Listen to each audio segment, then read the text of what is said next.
बाबा कहते कि बच्चे तुम्हारे में मैनर्स होने चाहिए, लेकिन कौन से मैनर्स? दैवी मैनर्स बच्चों में। क्योंकि एक होता है गुण शक्तियां, एक होती है मैनर्स। गुण और शक्तियां हो और मैनर्स हो जरूरी नहीं है। बहुत गुणवान होते हैं लेकिन मैनर्स नहीं होते। कैसे बात करना है, कब बात करना है, तो मैनर्स, देवी मैनर्स होने चाहिए। तो बाबा कहते हैं ना, एक तो अदब से बात करो। कितने छोटे छोटी चीजें होती है ना। हमने तो खाली बच्चों को क्या सिखाया? Thank you, excuse me, sorry. Manners में हमने ये सिखाया, लेकिन अदब से बात करनी है, दृष्टि मिला के बात करनी है। और कोई फोन पे बिजी है, उसी समय मुझे बोलना है, मैं बोलती जाती हूँ, तो बीच में बात करनी है कैसे। तो सारे दैवी मैनर्स बाबा हमको सिखाते हैं। तो आज बाबा ने विशेष मैनर्स के ऊपर भी फोकस किया है। चलो बाबा के शब्दों में सुनते। 29/11। मीठे बच्चे, तुम्हें मनुष्य से देवता बनना।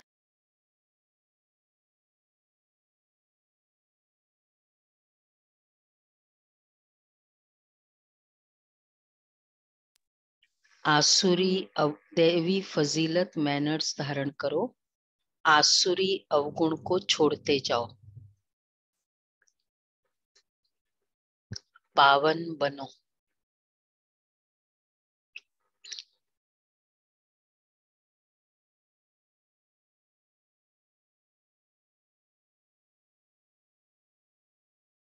पावन बनो। बिंद्रा भाई की कराए क्लास सब, मेधाबन शक्तियों की क्लास कराए। हाँ, अलग से कराए, चले, नो प्रॉब्लम। हम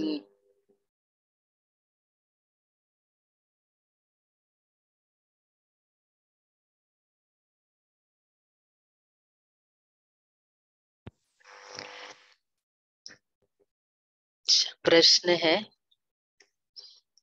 दैवी मैनर्स धारण करने वालों की परख किस एक बात से हो सकती है? दैवी मैनर्स धारण करने वालों की परख किस एक बात से हो सकती है? कैसे पता चलेगा कि दैवी मैनर्स है? किस बात से परख हो सकती? चाल चलन से, चाल चलन से, पुरुषार्थ से, उनके हर्षित बाबा कहते हैं सर्विस से, सेवा से पता चलता है। कहाँ तक पतित से पावन बने हैं और कितनों को पावन बनाने की सेवा करते। कहाँ तक पतित से पावन बने हैं, कितनों को पावन बनाने की सेवा करते। अच्छे पुरुषार्थी है या अभी तक आसुरी अवगुण है, यह सब सर्विस से पता चलता है। तो अच्छे पुरुषार्थी है या अभी तक आसुरी अवगुण है, ये सब सर्विस से पता चलता है। तुम्हारी ये ईश्वरीय मिशन है ही दैवी फजीलत सिखलाने की। तुम श्रीमत पर पतित मनुष्य को पावन बनाने की सेवा करते हो। तुम श्रीमत पर पतित मनुष्य को पावन बनाने की सेवा करते हो। अच्छा, गीत है ओम नमो शिवाय। तो कौन से पता चलता है? सेवा से पतित से पावन बने कितनों को बना रहे हैं अच्छे पुरुषार्थी या अभी तक आसुरी अवगुण है? आसुरी अवगुण। अच्छा, गीत है ओम नमो शिवाय। ओम शांति। भक्ति मार्ग में महिमा करते हैं शिवाय नमः। ऊंचते ऊंच शिव, उनको ही शिव परमात्मा नमः कहा जाता है। ब्रह्मा देवताय नमः, विष्णु देवताय नमः कहा जाता है, और शिव परमात्मा नमः। फर्क हुआ ना? परमात्मा एक है, वह ऊंचे ते ऊंच है, उनकी महिमा भी ऊंचते ऊंच है। इस समय ऊंचे ते ऊंचा कर्तव्य करते हैं, उनका धाम भी ऊंचे ते ऊंचा है, नाम भी ऊंच है। और किसको परमात्मा नहीं कहते? परमात्मा के लिए ही गायन है, हे पतित पावन। आते भी है पतित दुनिया और पतित शरीर में। पतित शरीर का नाम है प्रजापिता ब्रह्मा। इसमें प्रवेश कर कहते मैं बहुत जन्मों के अंत वाले साधारण मनुष्य तन में प्रवेश करता हूँ। सूक्ष्म वतनवासी संपूर्ण ब्रह्मा में नहीं आते। खुद कहते हैं इनके बहुत जन्मों के अंत के जन्म में आता हूँ। बहुत जन्म लेते ही है राधे कृष्ण, उनके बहुत जन्मों के अंत का जन्म साधारण है। ऐसे तो कहते नहीं है कि मैं पावन शरीर में प्रवेश करता हूँ। भगवान उवाच मैं साधारण तन में आता हूँ। अब भगवान जरूर आकर के साधारण तन द्वारा आत्माओं को बैठ समझाते कि मैं परम पिता परमात्मा हूँ। मैं कृष्ण की आत्मा नहीं हूँ, न ब्रह्मा विष्णु शंकर की आत्मा हूँ। मैं परम पिता परमात्मा हूँ, जिसको शिव परमात्मा नमः कहा जाता है। मैं इसमें आया हूँ। मैं सूक्ष्म वतनवासी ब्रह्मा में प्रवेश नहीं करता हूँ। मुझे तो यहाँ पतितों को पावन बनाना है। मेरे द्वारा ही वह सूक्ष्म वतनवासी ब्रह्मा पावन बना है, इसलिए उनको सूक्ष्म में दिखाया है। कितना अच्छी रीति समझाते हैं, परंतु मनुष्य सुनी अनसुनी कर उल्टी बातों पर चलते रहते हैं। आसुरी बुद्धि से सुनते हैं। ईश्वरीय बुद्धि से सुने तो संशय सब मिट जाए। आसुरी बुद्धि से सुनना, आसुरी बुद्धि से सुनते हैं। पुराने जो भक्ति के संस्कार बने हुए हैं ना, जो मटेरियल आया हुआ है बुद्धि में, उसी को ही लेके चलते रहते हैं। मतलब आप न्यूट्रल होके सुनो ना पहले। न्यूट्रल ठीक है, नहीं होते। मेरा आजकल चल रहा है एक से, जो खुद भी बहुत ज्ञान देते हैं, करते हैं, और क्वेश्चन आंसर्स भी होते हैं, पर अभी तक क्लैरिटी कुछ भी नहीं है। मतलब जो है मैंने जो आपसे सुना है, ठीक है, अभी तक जितना भी सुना है, लेकिन अपनी कुछ बुद्धि से, कॉमन सेंस से, बहुत डिवाइन बात तो छोड़ो, लेकिन कॉमन सेंस से करो। ईश्वरीय बुद्धि क्या है? कॉमन सेंस है। बाबा कॉमन सेंस ही तो सिखाते हैं। तो ईश्वरीय बुद्धि से सुने तो संशय सब मिट जाए। त्रिमूर्ति का चित्र दिखाने बिगड़ समझाना मुश्किल है। उन्होंने त्रिमूर्ति ब्रह्मा नाम रख दिया है, क्योंकि शिव बाबा प्रजापिता ब्रह्मा द्वारा नई दुनिया की रचना रचते हैं। तुम बच्चे अभी सम्मुख बैठे हो, सब पतित से पावन बन रहे हैं।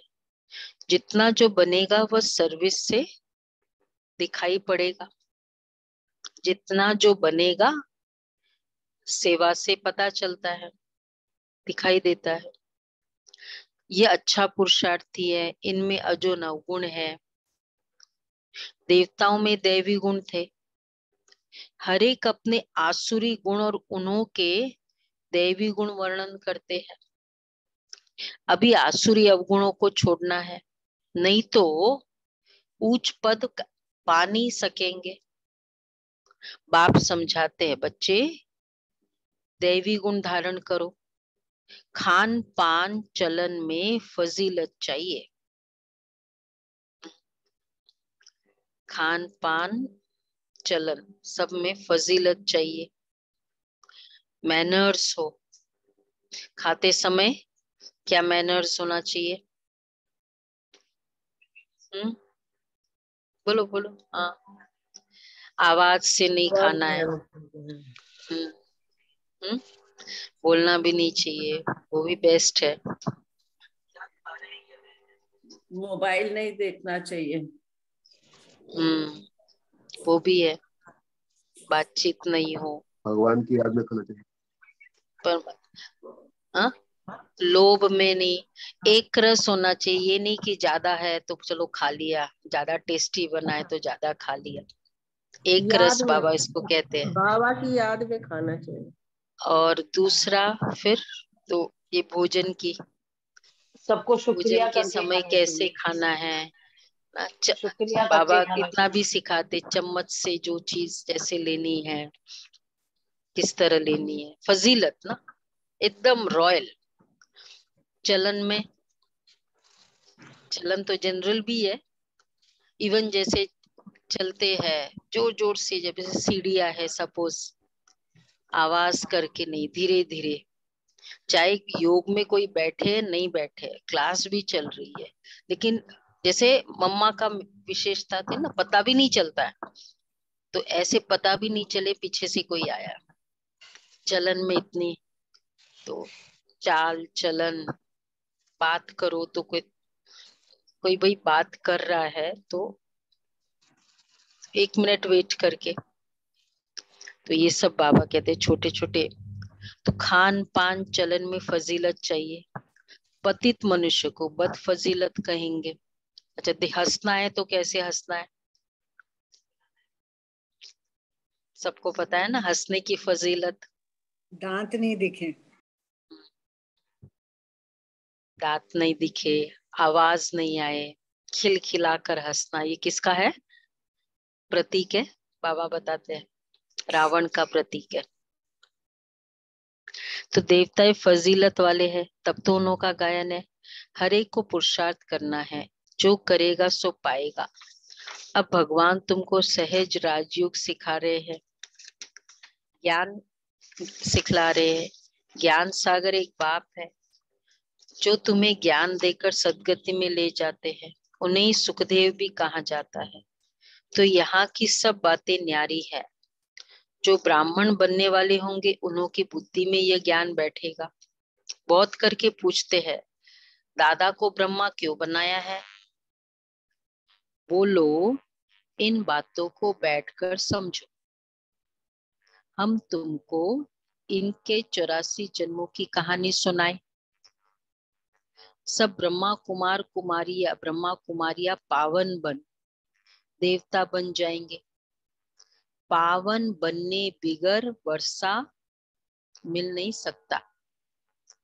भगवान ऊंचते ऊंच निराकार शिव बाबा है, वर्षा देने के लिए जरूर ब्रह्मा तन में आएगा। ये प्रजापिता ब्रह्मा है। सूक्ष्म वतन वासी ब्रह्मा को प्रजापिता नहीं कहेंगे, वहां थोड़ी प्रजा रचेंगे। हम ब्रह्मा कुमार कुमारिया साकार में है, तो प्रजापिता ब्रह्मा भी साकार में है। तो सूक्ष्म वतनवासी ब्रह्मा को क्या कहा जाएगा? संपूर्ण फरिश्ता, अव्यक्त फरिश्ता। ये राज आकर समझो। हम इस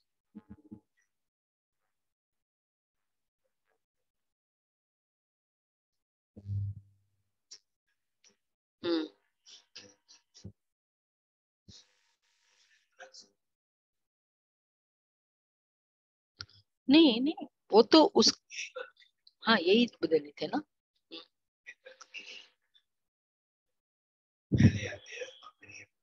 हाँ, तो बाबा जब संपूर्ण हुए तब अव्यक्त फरिश्ता बने, तब उनका वो संपूर्ण स्वरूप। हाँ, वैसे संपूर्ण स्वरूप तो मतलब ऊपर कोई अलग शरीर पड़ा हुआ नहीं है। नहीं नहीं नहीं, वैसे फर्क है। वो तो बाबा साक्षात्कार कराता था ऐसे, वो तो बाबा ने श्री कृष्ण का भी साक्षात्कार कराया। तो इसका मतलब ये थोड़ी कि श्री कृष्ण माँ वतन में बैठे हैं, वो साक्षात्कार है वो सब। तो होगा। बाकी तो हम आत्मा ही संपूर्ण बनेगी ना, अगर वहां ऑलरेडी है तो हमारा फिर पुरुषार्थ करके फिर क्या होगा।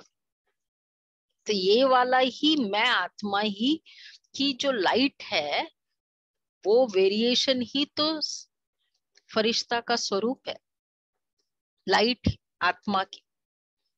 तो ऊपर से कुछ अलग नहीं है कि वहां जाके हम ये होता है। हाँ, फिर वो आत्मा की पूरी लाइट ही थी ना। वो आत्मा जब संपूर्ण हो गई तो अब उसका पूरी ऑरा कैसी है, सूक्ष्म शरीर क्या है, ऑरा। ऑरा किसकी होगी, बिना आत्मा ऑरा होगी। ऑरा है ना, ऑरा किसकी है, बिना आत्मा की ऑरा है। किसकी ऑरा है, आत्मा की होती है। और हाँ हाँ। तो जब बाबा यहाँ थे तब बाबा उनके तन में आए, और अभी भी तो अव्यक्त ब्रह्मा तन से ही फिर वो दोनों तन आते। गुलजार दादी के तन में जब आते थे, तो ये राज आकर समझो।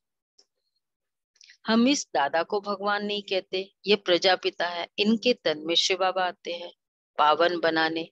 यहाँ कोई पावन है नहीं। त्रिमूर्ति शिव के बदले त्रिमूर्ति ब्रह्मा कह दिया है, परंतु त्रिमूर्ति ब्रह्मा का कोई अर्थ नहीं है। ब्रह्मा को मनुष्यों का रचयिता भी कहते हैं, इसलिए प्रजापिता कहा जाता है। सॉरी, इसमें वह निराकार प्रवेश कर वर्षा देते हैं। सूक्ष्म वतनवासी ब्रह्मा पावन है, वह पतित से पावन बनते हैं।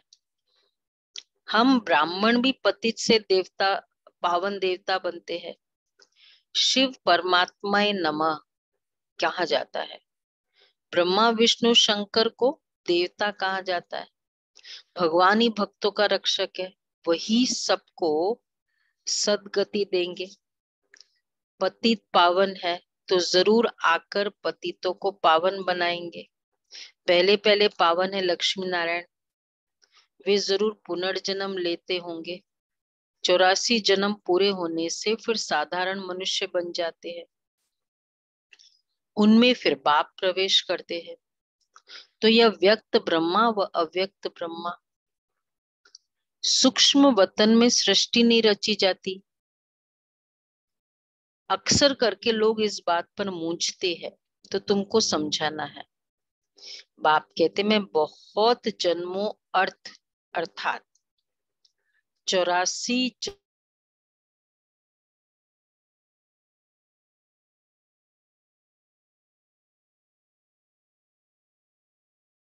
जन्मों के अंत में प्रवेश करता हूं।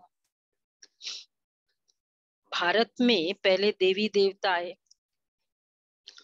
वह फिर पिछाड़ी में ही हो जाएंगे।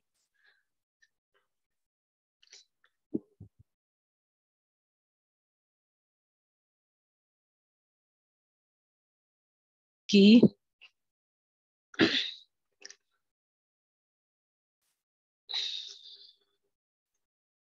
पानी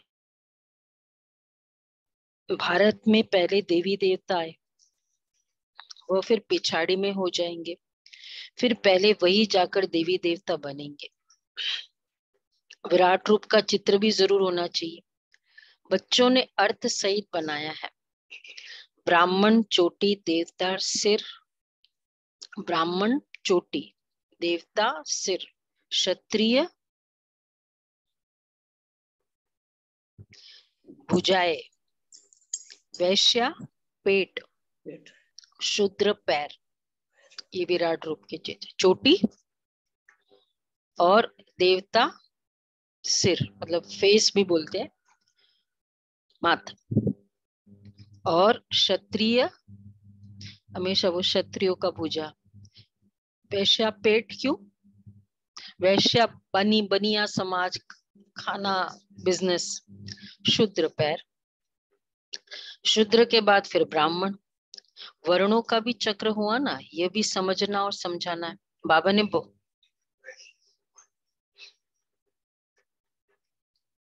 मतलब वैश्य समाज मतलब बिजनेस कम्युनिटी, पेट के लिए करते हैं ना, तो शास्त्रों में उस तरह से उनको बताया है। तो बाबा ने बहुत बार समझाया कि अखबार में पढ़ता है फलाना स्वर्गवासी हुआ, तो उनको चिट्ठी लिखना चाहिए अगर ऐसे वो बोलते हैं। क्या? हाँ, कि स्वर्गवासी हुआ तो जरूर नरक में था पहले, और अब है ही नरक, तो जरूर पुनर्जन्म नरक में लेंगे। इधर नरक है, वो हुआ स्वर्गवासी, वापस पुनर्जन्म इधर आए लेकर आएंगे, तो अभी नरक में लेंगे। अगर स्वर्ग में गया तो फिर तुम दूसरा क्वेश्चन चिट्ठी लिखो, फिर तुम उनको बुलाकर नरक का भोजन क्यों खिलाते हो? तुम रोते क्यों हो? अच्छा, तीसरा क्वेश्चन, स्वर्ग में गया है ना, तो खुशी होनी चाहिए। परंतु इतनी बुद्धि नहीं है जो समझे कि स्वर्ग की स्थापना तो बाप ही आकर करते। एक तो गंगा के ऊपर काफी क्वेश्चंस बन सकते हैं, सर्वव्यापी के ऊपर बहुत क्वेश्चंस बन सकते हैं, और इसके ऊपर भी, स्वर्गवासी के ऊपर भी। तो राजयोग सिखलाते हैं, तुम ब्राह्मण संगम पर बाप से वर्षा ले रहे हो, बाकी सब है कलयुग में संगम पर आत्मा परमात्मा मिल रहे, इनको कुंभ का मेला कहा जाता है। तुम ज्ञान गंगाए ज्ञान सागर से निकली हो, भक्ति में समझते गंगा में स्नान करने से पावन बन जाएंगे। पावन बनाना तो तुम्हारा मिशन का कर्तव्य है, यह है ईश्वरीय मिशन। तुम हो, तुम ही पतित मनुष्य को पावन देवता बनाते हो श्रीमत पर। श्री कृष्ण पतित पावन नहीं है, वह पूरे 84 जन्म लेते हैं। पहले है लक्ष्मी नारायण, फिर अंत में ब्रह्मा सरस्वती, आदि देव आदि देवी बनते हैं। अभी ये बातें किसने समझाई? शिव परमात्मा नमः गा है, गाते भी है, हे परम पिता परमात्मा, आपकी गतमत सबसे न्यारी है। वह श्रीमत देते हैं गति के लिए, गति और सदगति, दुर्गति वालों की सदगति करने वाला। उनकी श्रीमत पर सब, उनकी श्रीमत सब मनुष्यों से न्यारी है। बाकी भक्ति मार्ग है घोर रात्रि, आधा कल्प है ज्ञान दिन। शिव बाबा कहते हैं आधा कल्प है ज्ञान दिन, सोजरा रोशनी। शिव बाबा कहते हैं मैं अंधियारी रात में आता हूँ रात को दिन बनाने, एकदम घोर अंधियारा हो जाता है। और घोर अंधियारा का भी एक फेज होता है, शाम को ही घोर अंधियारा नहीं कहेंगे, 8 बजे घोर अंधियारा नहीं कहेंगे, एक समय होता है ना। तो जो घोर कलयुग होगा तभी तो आऊंगा, घोर अंधियारा होगा। तो ये ज्ञान एक ही है, मतलब देखो जब तक जैसे भक्ति का था, जब धर्म पिताओं का फेस था तो चलो उसका तो फिर उस समय तो उसका आने की जरूरत ही नहीं थी, कोई संभाल रहा था। लेकिन भक्ति का भी फेस चला कलयुग में भी, भगवान को मानते थे आज के कितने साल पहले तक, तो वो भी ठीक था कि परमात्मा का डर था। नेगेटिविटी भी बहुत थी, चाहे वो अगर 300 साल पहले देखे औरंगजेब का रूल और वो सब, लेकिन फिर भी भक्ति का था। तो भी घोर तो नहीं था ना टाइम, घोर कलयुग। तो जब ये टेक्नोलॉजी का जमाना शुरू हुआ, मतलब अब भक्ति से भी मनुष्य वैसे हो गए, मनुष्य मनुष्य को भगवान, फिर बाद में ये सब नेगेटिविटी को भगवान। तो जब घोर रात्रि है तब मैं आता हूँ।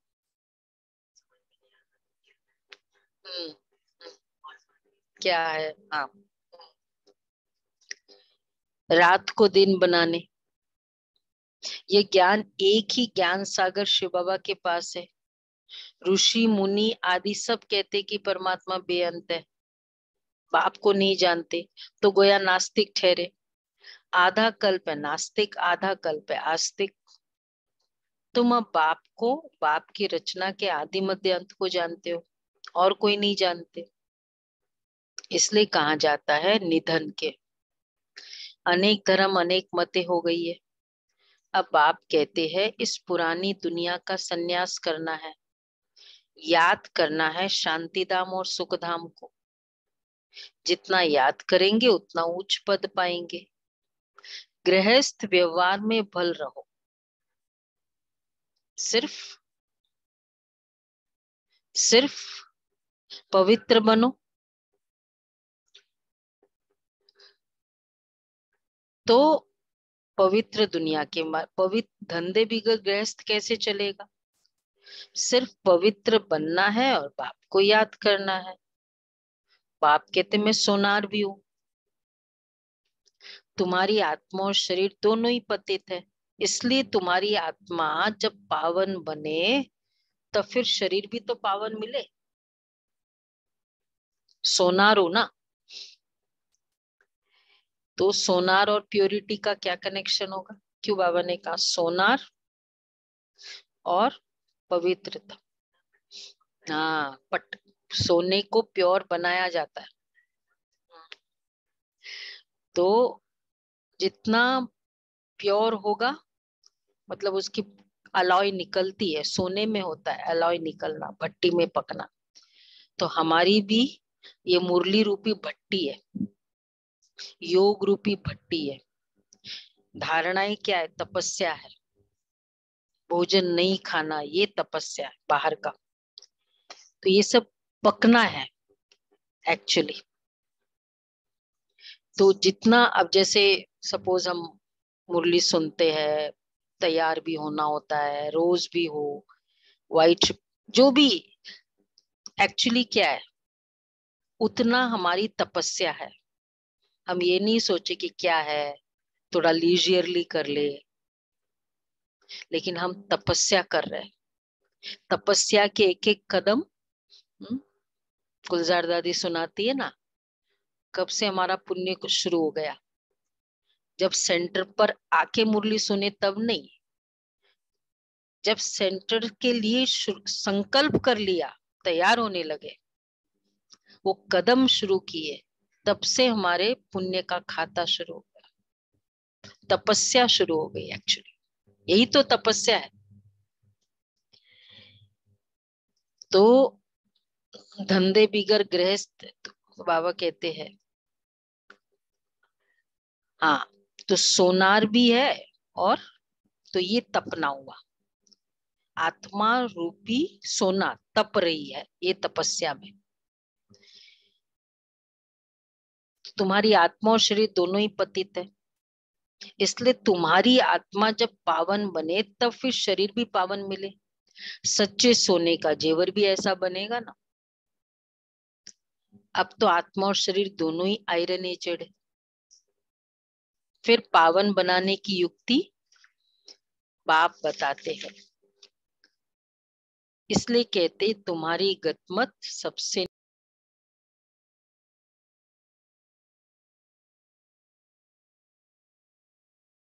आप बताते हैं। अभी तुम जानते हो ये सदगति का रास्ता कोई बतला नहीं सकते। गायन होता है तो जरूर कुछ करके गए होंगे। अभी कलयुग है, फिर सतयुग होना है। अच्छा, संगम पर तुम बैठे हो, तुम ब्रह्मावंशी ब्राह्मण हो, कमल फूल समान पवित्र रहते हो। तुम्हारी माया के साथ युद्ध है, माया से ही कई फेल हो जाते हैं। काम का घूसा जोर से लगता है। बाबा कहते हैं खबरदार रहो, अगर गिरा तो फिर किसी को कह नहीं सकेंगे कि काम महाशत्रु है। बाप कहते फिर भी पुरुषार्थ करो। अच्छा, एक बार हराया, दूसरी बार हराया, अच्छा फिर तीसरी बार, अगर तीसरी बार हराया तो खत्म। वो आत्मा, उसने घुस काम विकार ने अगर हराया तो खत्म, पद भ्रष्ट हो जाएगा। प्रतिज्ञा कर की है तो उस पर रहना है, ये है प्रतिज्ञा की है तो उस पर रहना है। एक्चुअली यही है हमारा प्रतिज्ञा। कभी भी जो ग्रेट पर्सनालिटीज की ग्रेटनेस ही उनकी प्योरिटी, इनकी दृढ़ता है, प्रॉमिस है। वही आत्मा एक्चुअली बड़ी है जो कमिटेड है, महान है। एक है कमिटमेंट, रेगुलर वे में कमिटमेंट है ना, कह दिया ना बस, फिर पीछे नहीं हटना। और दूसरा प्रॉमिस, प्रतिज्ञा। दादी जो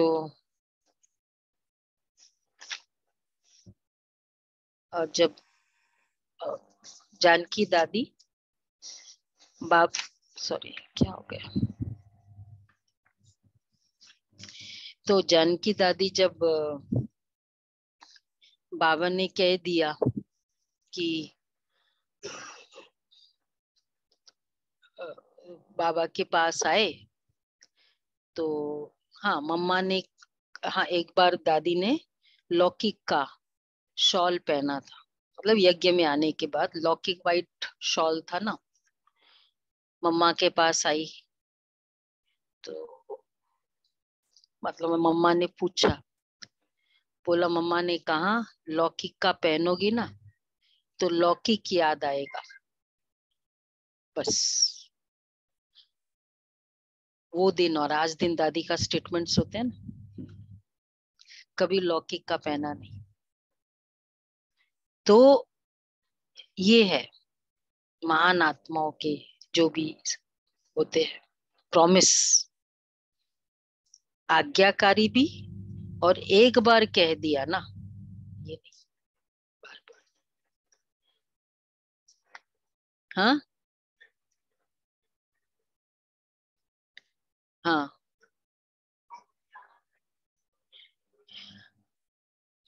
मतलब वो चलो वो तो वो डिपेंड करेगा, वो एक अलग इश्यू है, लेकिन हाँ समर्पित के लिए तो नहीं चलेगा ना, यज्ञ में तुम समर्पित करो, नहीं तो अकाउंट उन आत्माओं के साथ बनता जाता है, वो तो बाबा हमेशा मुरली में कहते। तो प्रतिज्ञा नेचुरल, इसीलिए लेना नहीं होता है, जो समझदार होते नहीं लेते। हाँ वो भी है अकाउंट, मतलब वो उसमें वेरी करेगा, वो एक अलग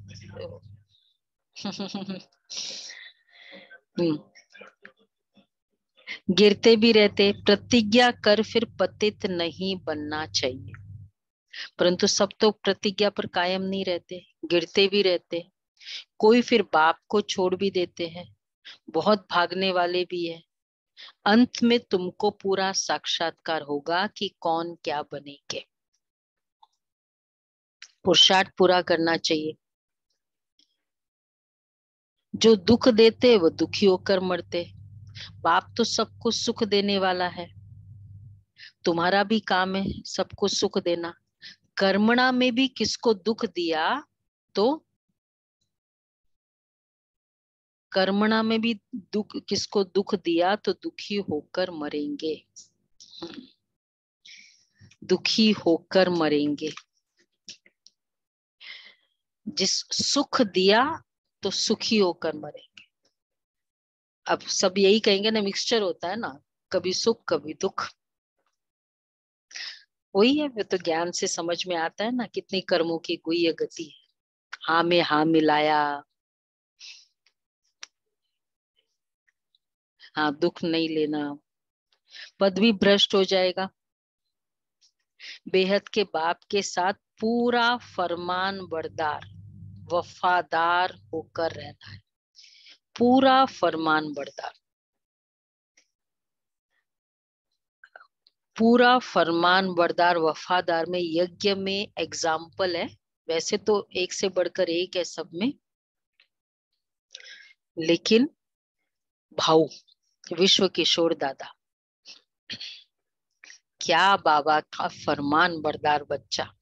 बाबा को दादी जानकी कहती है मेरे में फाय है, चंद्रमणि दादी जैसी शेरनी, मम्मा जैसी शीतलता, भाऊ जैसा आज्ञा फरमान बरदार, और प्रकाश मणि दादी जैसी मिक्सिंग कुछ प्रेम की। प्रेम प्रेम और गोपी गोपी जैसी दीदी जैसे, तो 5 मेरे में है तो पद भी भ्रष्ट हो जाएगा। फरमान बरदार वफादार होकर रहना, एकदम लॉयल, अच्छा मीठे मीठे सिक्के लदे बच्चों प्रति मात पिता बाप दादा का याद प्यार। गुड मॉर्निंग रूहानी बाप की रूहानी बच्चों को नमस्ते। हम सब रूहानी बच्चों की रूहानी माता पिता बाप दादा को याद प्यार और नमस्ते। शुक्रिया बाबा, शुक्रिया, थैंक यू बाबा। वाह बाबा वाह। पहला पॉइंट है बाप के साथ वफादार फरमान बरदार होकर रहना है।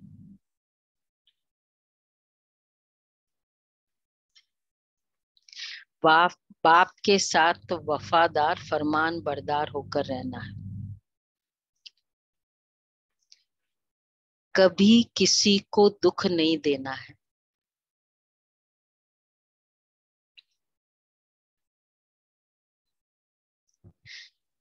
बाप से कभी किसी को दुख नहीं देना है। याद रहेगा ना क्या बोला बाबा ने दुख का? हाँ, दुखी होकर दुख देंगे तो दुखी होकर मरेंगे।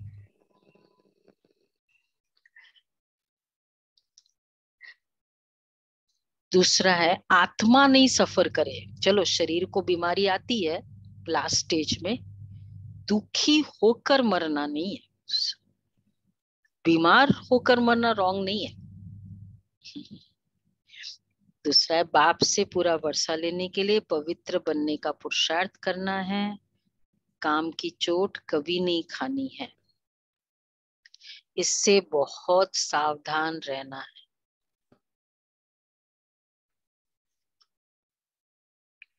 इससे बहुत सावधान रहना।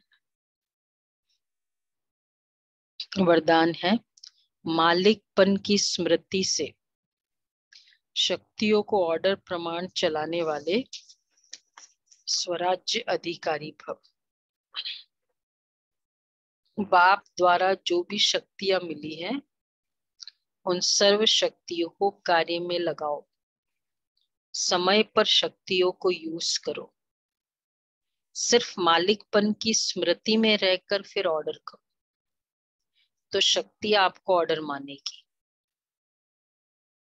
अगर कमजोर होकर ऑर्डर करेंगे तो नहीं मानेगी।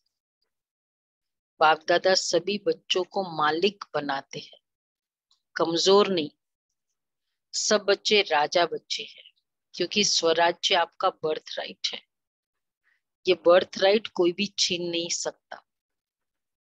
कितनी बार इस संडे की मुरली में भी था, आज की क्विज की मुरली में भी है, वरदान भी है। बच्चे शक्तियों की सीट पर सेट होकर ऑर्डर करो। शक्तियों की सीट पर सेट होकर ऑर्डर करो। ऑर्डर करो या आह्वान करो। ऑर्डर भी करो, आह्वान भी करो। आ जाओ, निर्णय शक्ति आ जाओ, आना पड़ेगा।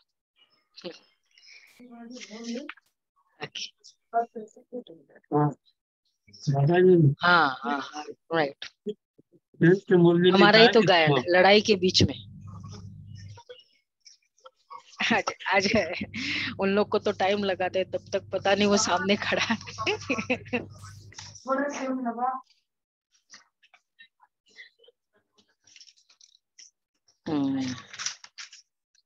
अच्छा, स्लोगन है, त्रिकालदर्शी स्थिति में स्थित रहकर हर कर्म करो तो सफलता मिलती रहेगी। पास्ट, प्रेजेंट, फ्यूचर को देखते हुए कर्म करो तो सफलता मिलती रहेगी। मातेश्वरी जी के अनमोल महावाक्य। अब यह जो हम कहते कि प्रभु हम बच्चों को उस पार ले चलो, उस पार का मतलब क्या है? लोग समझते उस पार का मतलब है जन्म मरण के चक्र में न आना, अर्थात मुक्त हो जाना।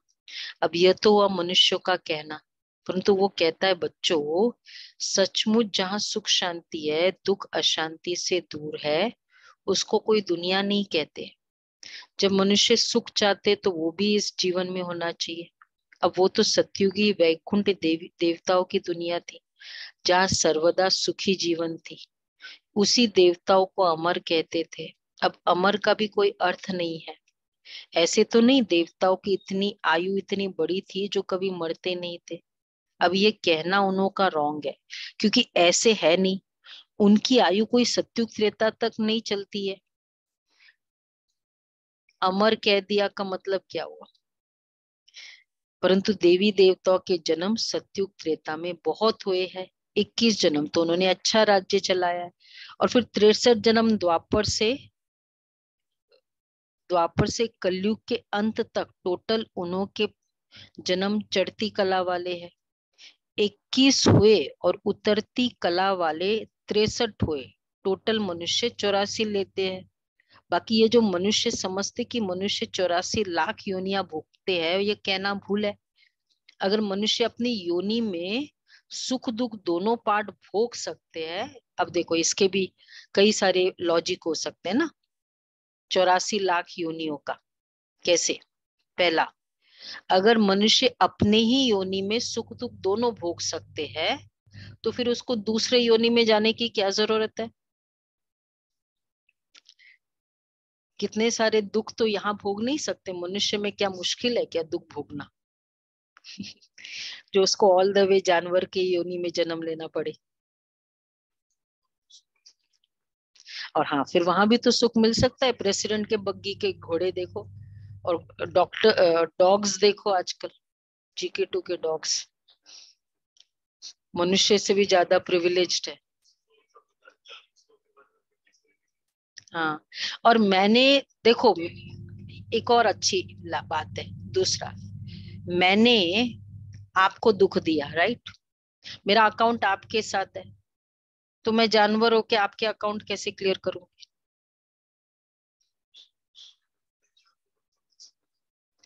नहीं, जानवर होकर मेरा अकाउंट आपके साथ है।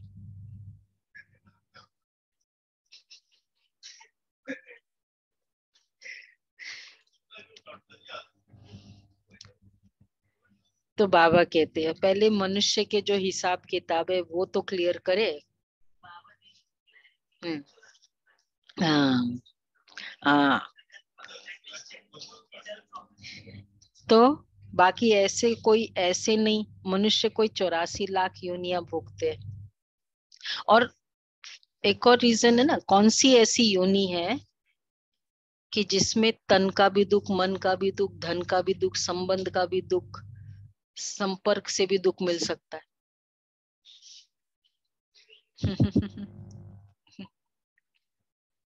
मनुष्य का किसी के साथ धन का अकाउंट है, किसी के साथ संबंधों का प्रॉब्लम है, वो सारे अकाउंट तो यहीं सेटल होने।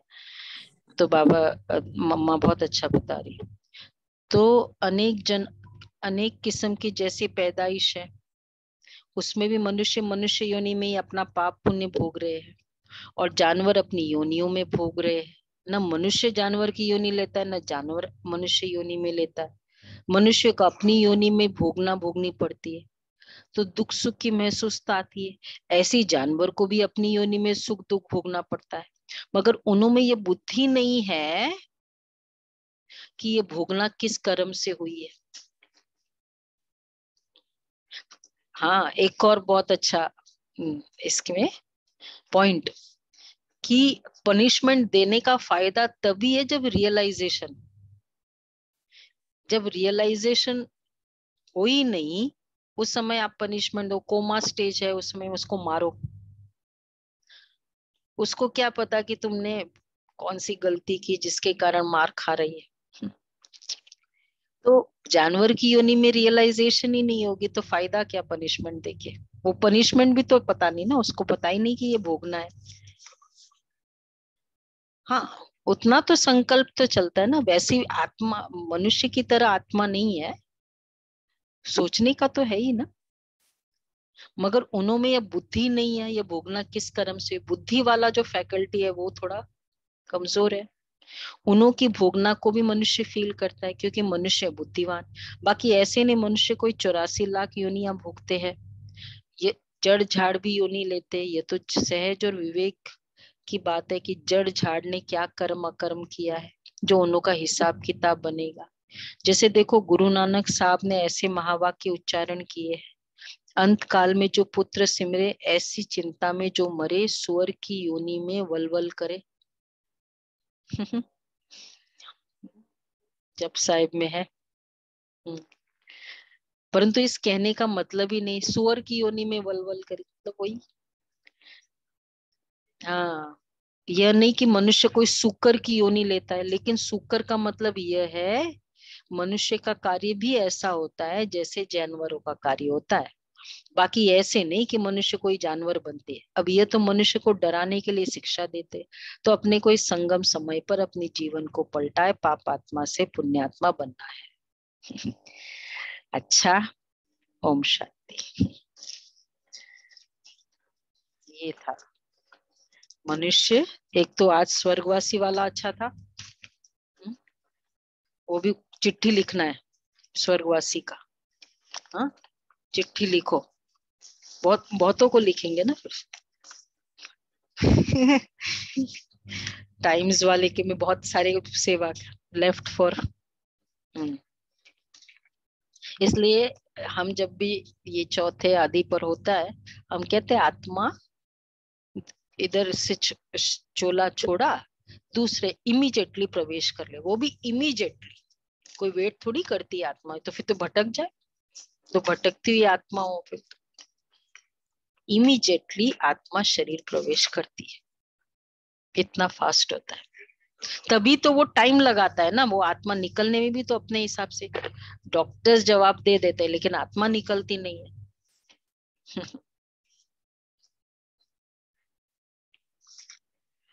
29th